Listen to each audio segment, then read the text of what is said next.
Hey. Hey. Welcome Welcome to Focused and Fulfilled podcast with the busy boss mamas. We are so excited to be with you. Yes, um, this is, what is super this, like excited. our We have, 10th one? I don't know. It is, it's a I don't know. celebration. We should count it because Maybe on it's like like 12. 10, we should celebrate or something. Well, I think I don't that's know. today because I'm the one who labels them and I'm pretty sure it's number 10. Woo woo. 10. That's right. That's pretty good. By the end of the year, we should have 62. Just so we talked about year goals. There it is. Then we'll have Yes. one every single day. Because it's a week. habit we're setting every week.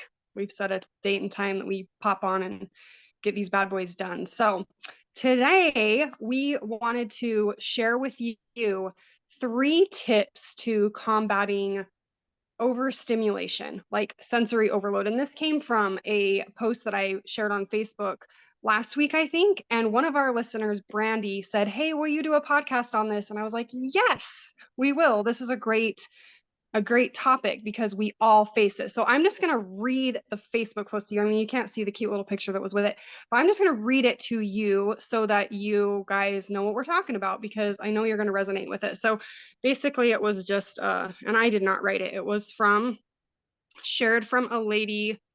I shared it from a lady who shared it from a lady. So the original poster, I don't know who it is, but her name is Melissa Toten. And it's just a cute little picture of a mom, like a sketch of a mom on her kitchen floor nursing her baby with like the All broom the next to her. cupboards And it open says, and stuff. yeah, just, kind of a little out of control how we feel sometimes. Says, "Can we talk about the fact that women get overstimulated and it's mistaken for anger?" No, I'm not angry. The TV is on 88, the dryer's going, someone's mowing the lawn, my Apple Watch is dinging nonstop, my shirt's too tight, my hair isn't in a messy bun correctly, there's crumbs on the floor, and I can feel it. I'm not angry. I'm overstimulated and I need a minute to get myself together. Being an adult is exhausting. No matter what, someone always needs you. Go to work, someone needs you. Come home, someone needs you. Go to sleep, someone needs you. Shower time, someone needs you. Go into the bathroom, someone needs you. A child, a baby, an adult, I'm always needed. I'm not angry. I'm overstimulated. Let me collect myself before you start to accuse me of being in a bad mood. I just need a minute. And when I read that, I was like, ooh, man, if that doesn't like hit a chord. Yeah.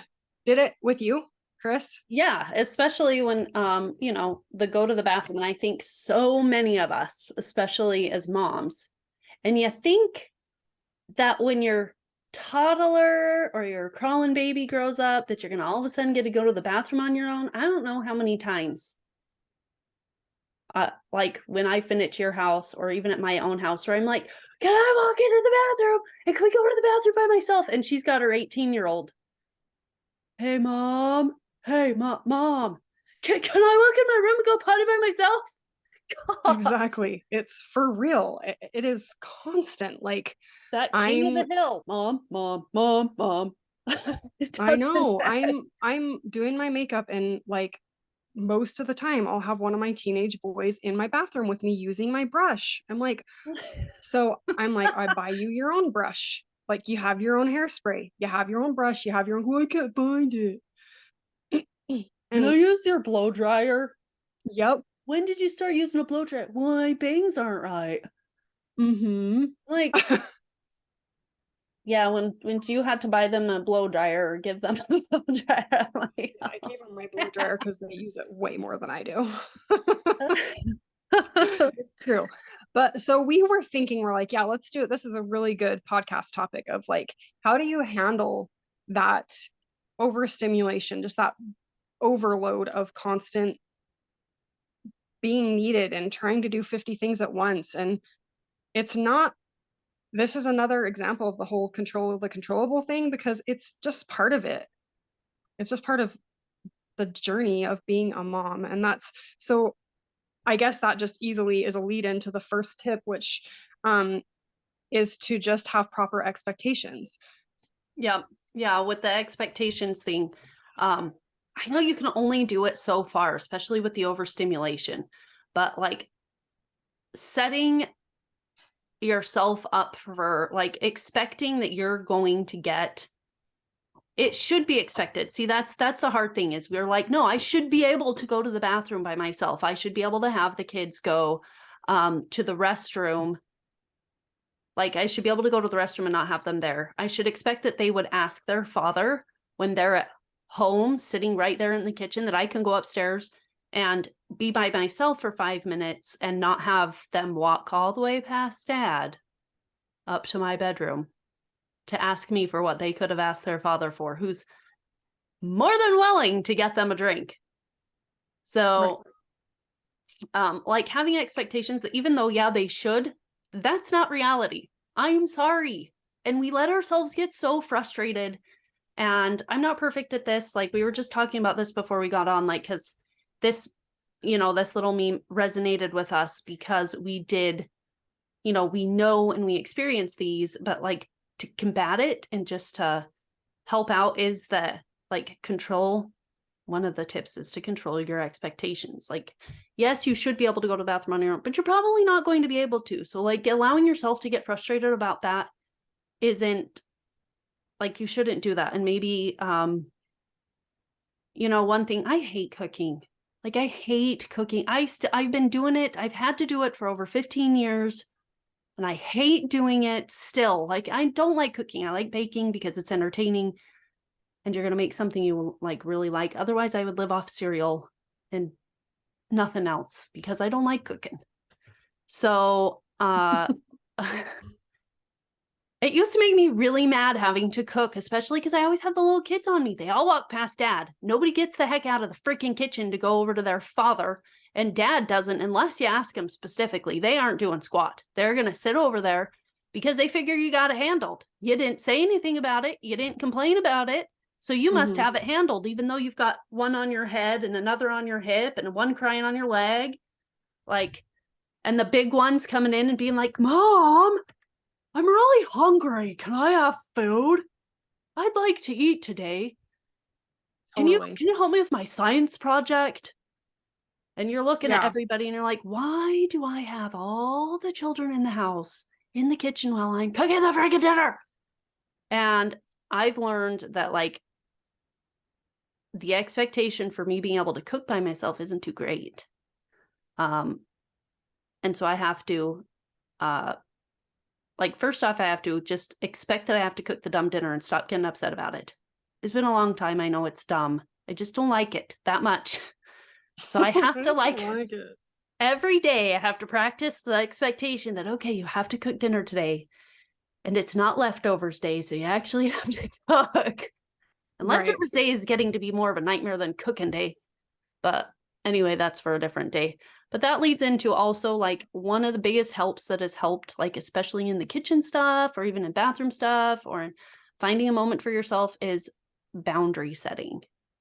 Yeah, which I think when you say like setting expectations to know you're going to get bugged, I think that is true. But also like if it's something that's really bothering you, like those are boundaries that you should set, that you can and should set. And before we move on to boundaries, one thing I was thinking about when you were saying setting expectations is, or having like realistic expectations is knowing like when you're likely to get completely sensory overloaded. Sensory overloaded. Sorry. Yes. Duh. Anyway, I don't think I'm alone when I say like dinner time is a time that is pretty guaranteed that that's going to happen. That overstimulation is going to happen because you're trying to cook. You're usually feeling like, oh, I've got to get dinner on the table. I've got to get this done. It's taking forever, blah, blah, blah, blah. And so those are, I mean, my friend would call it the witching hour. Like dinner time is like the witching hour. It's really hard. And so, I said dinner and bedtime, like dinner come and bedtime. 6 o'clock, like 6 till 9 is, well, I mean, like 6 to 11 at my house is hell because, everybody loiters in my room, but yeah, it's hard. So I think those are times where you have the expectation of knowing that it's likely going to happen and preparing yourself for it in the sense of like, oh, I lost Crystal. No, hold on. I have to turn my video off because I got a visitor. Oh, she has a visitor. So, but like, take care of yourself to where okay, if dinner's going to be hard, set that expectation, make a little bit more like a little better organized plans, and make sure you have a little bit of like time to refresh mentally before you're going into that time, which I know is way, way, way easier said than done. But just knowing like, okay, I'm going to have this hell time for dinner. So I need to make sure that I've taken care of whatever it is and I need to take care of, and take care of my mental, give myself a little mental break before that, and have hopefully a little mental break after that if you are better about getting your kids to bed earlier than we are. um, Yeah. but back to boundaries. So I think this is probably the biggest tip of all, is setting really good boundaries. Like, where do you feel like my kids really shouldn't be bothering me when I'm going to the bathroom? Like, they are old enough, and those are boundaries. Like, even coming in my room, those are boundaries that I'm working on setting. Like, and they don't need to be you don't need to be nasty about making them, but like, hey, this bedroom is a physical boundary. You cannot come into my room without asking, or this is the consequence that's going to happen. And I think as moms, we easily just don't build boundaries at all, or we just let them crumble because we've always got little people around us, and we're always trying to do all the things. And so it's hard to recognize sometimes where we maybe didn't set boundaries. And Yeah, so and don't feel guilty about setting boundaries. I think a lot of us feel guilty, like, well, then my kids don't have access to me, and why shouldn't they be allowed in my room? Then they might not feel like, and then you hear these kooky child development people who are like, well, then they won't think they're welcome in your room in the middle of the night. And I'm like, oh, you've never met a kid then. They feel welcome anywhere that you've been. right, I mean, right. they would dang near hop in the shower with you at 10 years old if you invited them, just because they're like, hey, I'll be anywhere you want to be. Yeah. I mean, yeah. Well, So and when we were growing up, that was a boundary our parents set. Like, you don't go into mom and dad's room without asking to be welcomed in. And I never felt like I couldn't go in if I had a nightmare. Like, no, never. And our parents didn't even really let us in the bed with them. Mom would cuddle us sometimes, and then she would send us off to bed, and they wouldn't let us sleep in their bed though. But when we were really little, they set sleeping bags next to their bed. And if mhm, we had nightmares or we were having a hard time, they'd let us sleep in the sleeping bags next to their bed. So we right. could come in and sleep there. So that was never an issue. It was very plain, and kids get this. So don't feel bad about or guilty about your boundaries, because kids get it. They understand that it's a boundary that's not like you not liking them, or you don't want them around, or these things like going to the bathroom and having your own bedroom space, or Or the also time to setting cook boundaries. dinner. Like, you're not Yeah, allowed to come and bother me when I'm cooking dinner. You can't ask me a question right now. Like, yeah, you need to talk to your dad, or like for certain questions, if you need something and you need a help, you have to go and ask your father or an older sibling. Be like, I'm cooking right now and I'm preparing you a meal and I'm doing these things, and if you are needing this, you need help tying your shoe or getting a drink or something, you need to do that. Don't ask me for that in the middle of the kitchen. And it's always snacks. They always want a snack. We don't even have snacks at my house. We don't do snacks because I don't want them to say that's all they ask for when you do have snacks. But they'll ask for a snack because they're hungry. And I'm like, I'm cooking dinner. I know you're hungry. But right. can I Is have a my snack? background so loud? It is so loud at my house right now. I'm like, oh my gosh, it's totally gonna. I can't hear it at all. It's good. It's like the kitchen cleaning's going on. My son is obnoxiously like coughing, like I don't know why he Is he does that, making but raptor noises? no, he's like coughing like ridiculously, like fake. Like, maybe he had a cough, like maybe he had to cough, but it's like like, yeah. Anyway, sorry. And you can Okay, hear so that boundaries. in the Set other them. room. Figure out where you need to set. Where's your biggest problem area that you need to set boundaries? What is a boundary that you can set with your kids, and set it and be clear about it? Just set a consequence, like, this is the boundary. You cannot do this at this time. I'm happy to help you after, so that you can limit as much as you can that overstimulation during whatever Yeah. it is that you're doing. And Yeah. it's okay to like, you know, it's okay to put, I mean, I'm not a huge fan of like tons of screen time, but if I'm way overstimulated, like, I will give my youngest like, here, just play a game. Like, play a game if it's going to help me get the dinner on the table 15 minutes faster, you know? Yeah. Or if you're really stressed in the afternoon, because I think the afternoon gets hard too. Especially if you're a homeschooler. If you're a homeschooler, or the summertime when people's kids are off and they're at home with them, if you're not out of the house working mom, taking the time to just set aside every day a time where you're like, okay, it's just quiet time. You need to grab a book or coloring, choose a corner, sit down, and you're reading for a half an hour. It's mom's silent time. And just taking that time so that you've got a little bit of time to most likely tidy up or do your bills or something, because I want to say, do your nails or something like that, but we are not doing that. I know. So you have time to watch your favorite show during the day. Yeah, right. So you can sit down and do your sewing and whatnot. And I like cross stitching. I'm not saying anything about, but like that 30 minutes I know is always like bill time. I need to find the kids some shoes. I've really been meaning to hurry and see if order the groceries or whatever you're doing. There's always a zillion little tiny things that have to be done.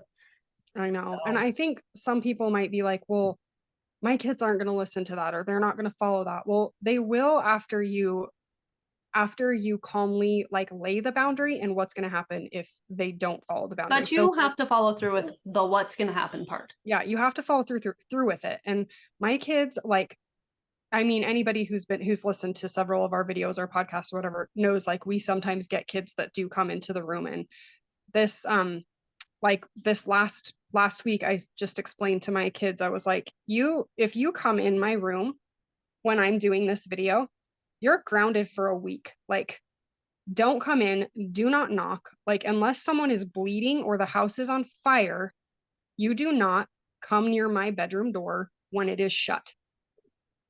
Yeah. And they know I'm serious. And there has been times where I've had to even pause a video and go and make them stay in their room until I'm done, because now they can't be trusted to not come to my door. So then they have to stay in their bedroom. And that only needs to happen, once or twice. And even little kids are, smart enough and understand enough to be able to follow simple boundaries. And the earlier you start, the better. And follow through. Don't like saying okay, I know this is a totally different subject, but with the kids, if you say something and you need to give, if you do this, then this is going to happen. And then follow through with the if then is going to happen.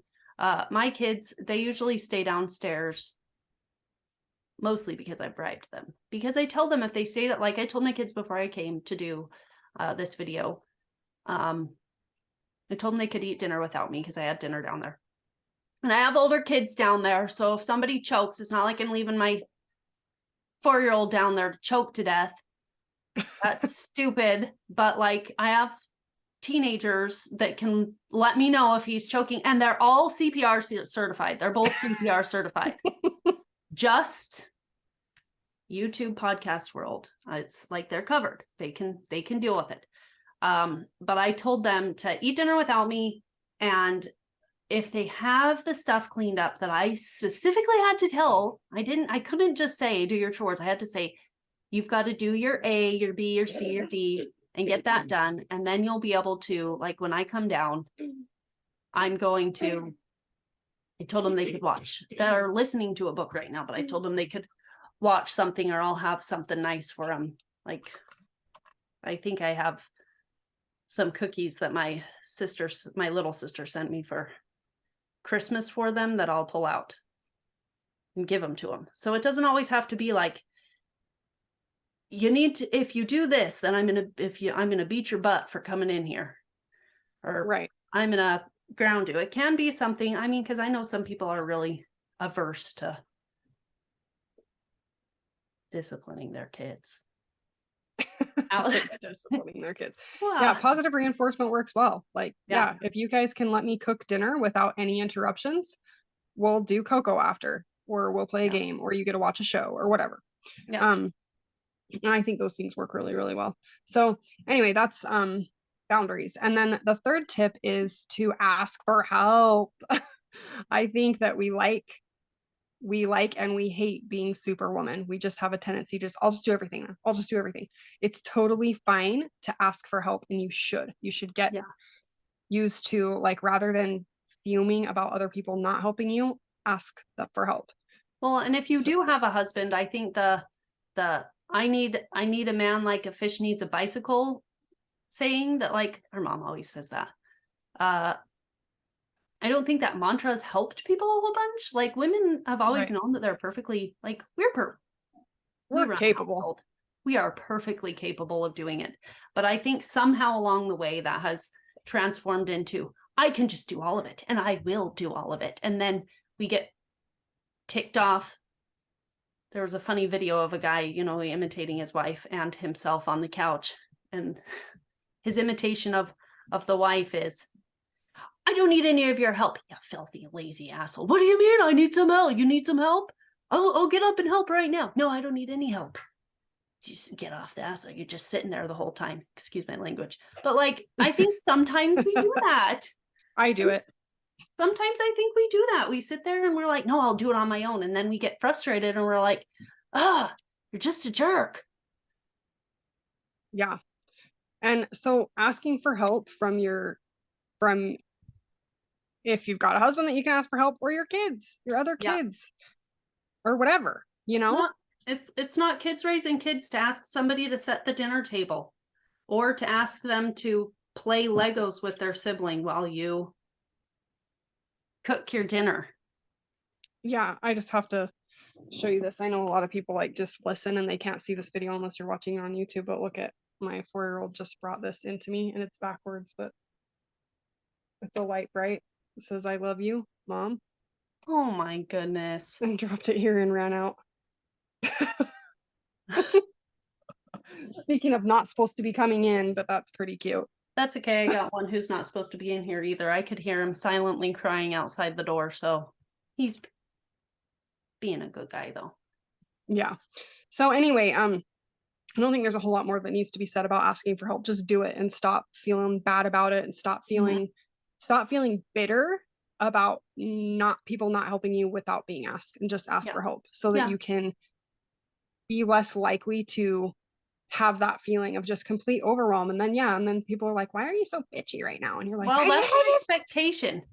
It's an expectation again, where you're looking at them and you're like, they should be able to see that I need some help. What's wrong with these people? And be like, well, whatever's wrong with them, you need to say something. So stop expecting them to guess, because they aren't guessing. Yeah, like, that's the because bottom line. yes, they should just help you, but unfortunately, the reality is they aren't. So yeah, just ask for help. So the 3 tips, just to recap. The first one, set expectations, proper expectations. The Set boundaries is to set your boundaries and follow through with them. Yes, follow through with them. And that third one was ask for help. To ask for help, to actually ask for help. So, yeah. So that's what we've got for you this week, you guys. Hopefully you found that helpful. I know we kind of rambled a bit, but that's cool. That's cool. I hope that you found it helpful. And we'd love to hear your comments or your suggestions. If you have any feedback for us, comment. We'd love to hear it. And if you found this podcast helpful, like it, share it with your friends, send people over. And if you want any help, like just getting that busyness but lack of productivity under control, where you're like, oh my gosh, I'm just constantly busy but I'm getting nothing done, check out our Focused and Fulfilled in 5 days, which is where we kind of spurred off of that for this podcast. So you can find that at busybossmama.com/focused, and we will see you guys next week. All right, see you later.